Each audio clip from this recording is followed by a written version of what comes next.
Hello বন্ধু, আপনাদের একটা বাস্তব কথা বলি যে আমি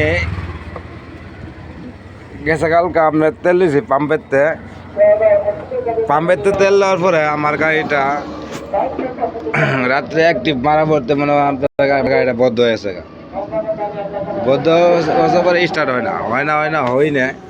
পরে তখন আমি মিস্ত্রি আনার পরে মিস্ত্রি দেখালাম, পরে মিস্ত্রি হাওয়া ছাড়া গাড়িতে পানি ভরা।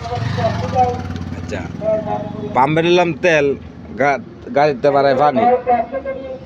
এই পানি কারণে আমার গাড়ির পাম্পটা আমার বাদ হয়ে গেল। এবং পাম্প যাই হোক বাদ হওয়ার পর পাম্প একটা লাগাইলাম। লাগার পরে আমার গাড়িটা স্টার্ট হয়, নজল মিস হয়, স্টার্ট হয়, নজল মিস হয়। এই নিয়ে আছি বিপদ।